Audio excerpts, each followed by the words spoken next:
Well, federal MP Bob Katter has dressed up as the Grim Reaper in an unusual protest outside Parliament in Canberra.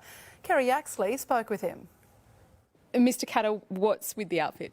The Grim Reaper is the purveyor of death, and every industry in this country has not died but been killed by the government. And the entire collapse of the car industry, Toyota said again and again and again, if you continue to prop up the Australian dollar, you will close down this industry. Surely you could have given contracts to Toyota on the basis of them staying here in Australia, producing in Australia. That was never done. The Parliament is driven by ideology, just like in a communist country or a Nazi country. It's driven by ideology. It's not being driven by common sense or good sense. And quite frankly, the command economies are murdering us alive. I mean, China is just leaping ahead of the rest of the world. They're not a free market economy, they're the complete opposite of a free market economy. Similarly with Brazil, similarly with Spain, similarly with Germany, similarly with the United States. So who is on this free market? There's only one country on this free market, and now there is no industry left in this country. There's no white goods, appliances, fridges, stoves, air conditioners, all once upon a time produced here in Australia. Now, nothing produced in Australia.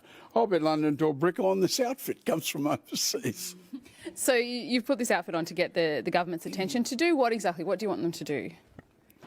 It is very simple. The governments of Australia buy about 50,000 cars a year, something like that. Don't quote me on the figure. All that they have to do is say all cars bought under a government contract shall be made in Australia. Now, every other country on earth does this. This is so simple and so elementary.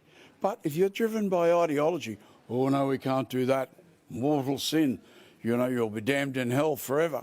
We don't make cars here anymore. Witch doctors. We don't make cars here anymore.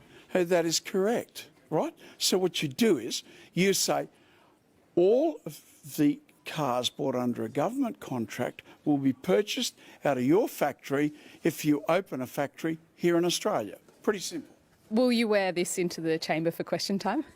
Now, if you put this on, the Speaker will send me a little note saying, no, you're not allowed to do that. So I would have to say, no, I would never contravene the conventions of the House. I've only been thrown out 3 times before for convening the conventions of the House. But I'm not out there to break a world record here. But who knows what tomorrow brings. Thank you, Mr Katter.